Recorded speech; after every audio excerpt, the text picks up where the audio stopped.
Le droit positif repose-t-il sur le droit naturel? Thèse. L'autorité politique trouve son fondement dans un droit qui est inhérent à l'homme et à sa dignité originelle. Antithèse. Le droit naturel n'existe pas. Il n'est qu'un mythe. Aucun droit ne préexiste à la société qui le constitue. Thèse. L'appareil politique et juridique d'une société est fondé sur le droit naturel. En effet, le droit positif, qui est un droit issu de la volonté du législateur, ne tire sa légitimité que du droit naturel. La nature de l'homme est supérieure à toute législation temporelle. Premier argument, il n'y a de devoir qu'envers soi-même. Selon Pufendorf, il existe une loi naturelle, que Dieu a inscrite en chaque homme, qui veut que tous tendent à conserver leur vie. Le devoir n'est pas tant imposé et justifié par une loi positive que par un fond de raison en nous, qui veut que soit reconnue la dignité de chacun aux yeux de tous. S'il existe des devoirs, c'est parce qu'autrui est un autre moi-même. Deuxième argument, la société est issue d'une convention.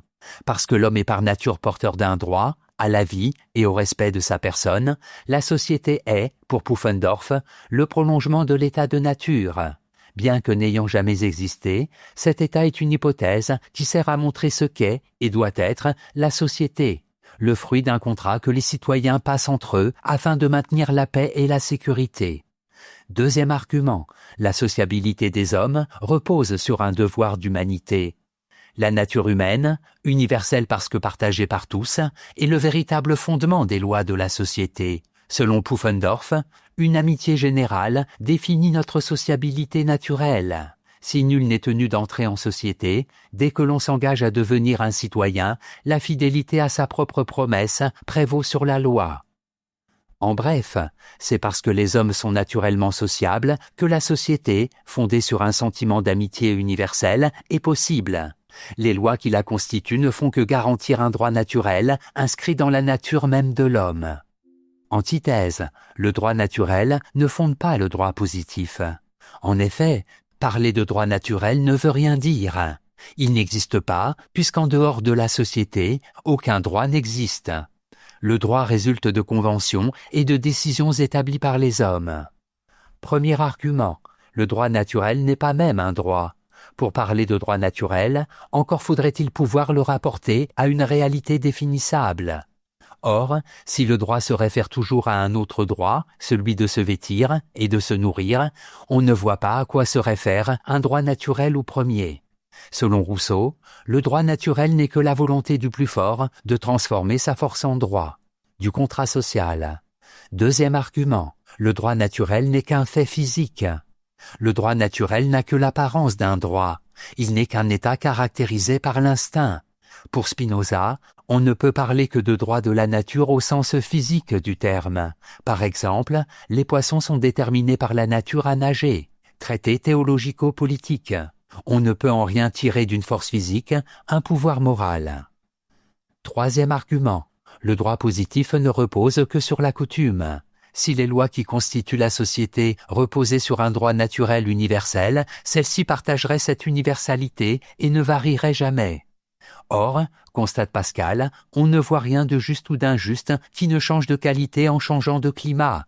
Pensez, seule la coutume dont un pays a hérité justifie le droit positif. Il n'y a donc pas de modèle naturel du droit. En bref, le droit naturel n'étant pas un droit, mais une force déguisée en droit, et qui plus est, sans aucune garantie extérieure, ne saurait fonder un corps social. La référence à un prétendu droit naturel n'est que pure fiction intellectuelle. Synthèse. Du droit de la nature et des gens, on retiendra trois principes. Qu'il existe une loi naturelle que Dieu a inscrite en nous, laquelle nous ordonne de conserver notre propre vie, que nous devons appliquer les préceptes de cette loi naturelle en respectant autrui comme nous-mêmes, et que la fidélité envers nos propres engagements est sacrée. Il en découle que pour Pufendorf, le droit positif repose nécessairement sur le droit naturel. L'union morale des citoyens est antérieure à tout devoir social, et le respect d'une loi au sein de la société tient avant tout au respect d'un engagement envers soi-même. Pufendorf montre ainsi que les rapports entre les hommes sont indépendants de toute forme de conventions artificielles. Le droit naturel est pour lui le droit des droits, et la justice échappe ici à l'arbitraire en se référant à un modèle.